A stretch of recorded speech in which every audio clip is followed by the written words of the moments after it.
Roar! Ew.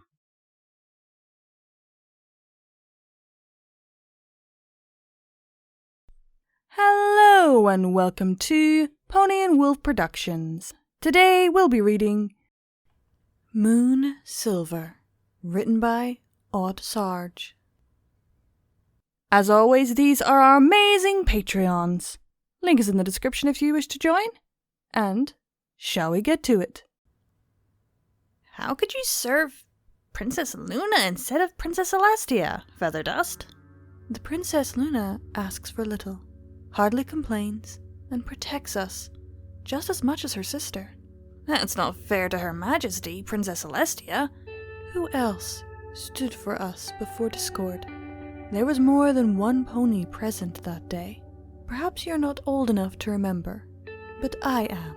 And Princess Luna is young enough to be your daughter. And she is still our princess. Your princess, Featherdust. I'm happy to serve the sun, and simply cannot understand why you would choose the night. Someone must, and should. She is a princess. It is her right to be loved and cared for. And I believe it's my right to say you care too much for one who's done so little to warrant such love. Besides, you belong with us in the day. The others miss you dearly. I am content with where I stand, and I'm happy to serve my princess. Her princess had summoned her. It was not a slight to Featherdust. She had, after all, sworn an oath to serve her liege. Princess Luna was kind, loyal, and always said what was on her mind. As of late, she'd been slipping, but that had hardly been any cause for concern to Featherdust. Luna was prone to these emotional dives. She couldn't possibly imagine what it felt like to be in her position. Featherdust served her princess, and her princess served her. It was a fair and happy friendship, she hoped. Featherdust, fetch for us our silvers. She bowed, trotted dutifully to where the jewelries awaited, and lifted the trunk to her princess. It was much lighter than she recalled. Open it. She gently unclasped it. A lid curled up through the silent chamber. Princess, it appears you have been thieved. Nay, but its losses are to be furthered. Pluck as you will from its contents. Featherdust snapped rigid. But Thou can and shall. We have no further need for the materialistic. It was a rare demand.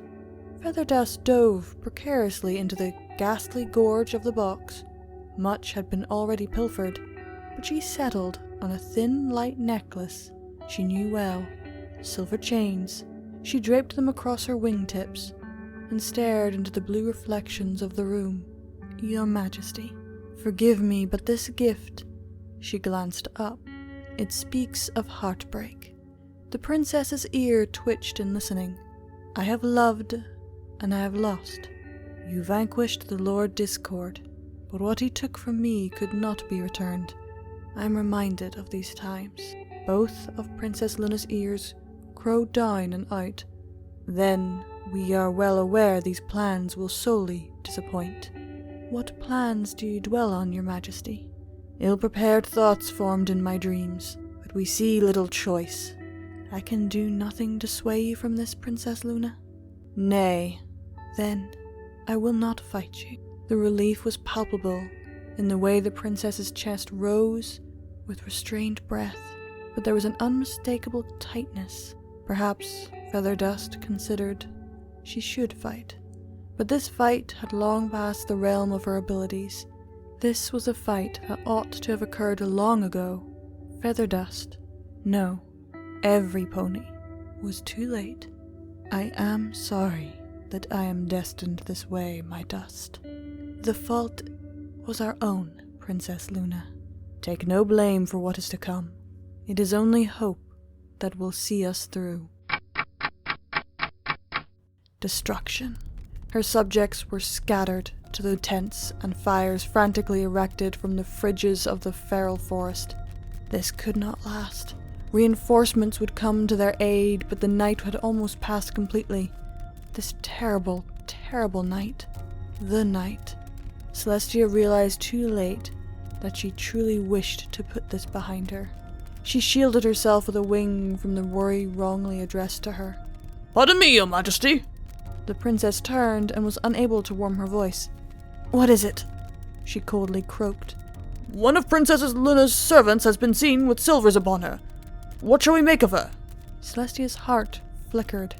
Her only servant. Where is Miss Featherdust?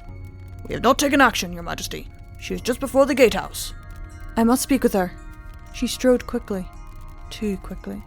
She was upon the mare in moments, looming like a hulking monster from the Everfree. Because to be this cruel, she had to have been.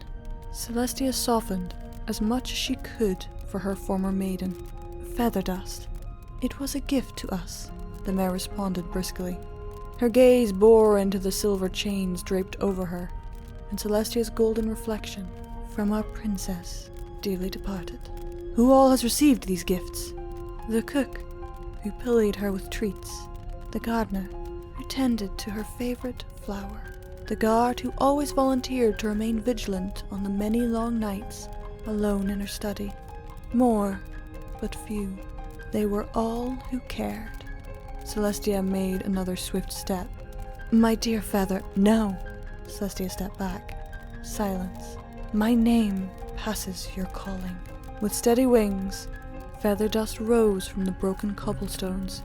The guards flanking the Sun Princess eyed Featherdust warily as she looked up to meet Celestia's gaze. I, Maiden Moondust, will ensure you carry this weight for as long as I feel the wind on this earth. Princess Celestia did not immediately break eye contact, but she relented and bowed her head low to the earth. It is the guilt I deserve, Maiden Moondust. It is the future you have sealed in stone, Your Majesty. Moondust turned her back on Princess Celestia, instead facing the ruins of the castle she had served to its end. And just beyond it, her princess's moon descended, unseen. Behind her she heard the dreadfully familiar sounds of the day's magic. Moondust did not speak until the first sunrise of the new age had risen. May your kingdom live long and prosper. Ooh, okay then. Ouch. That was harsh. But sadly, I'd have to agree. There very likely were people that Luna did connect with.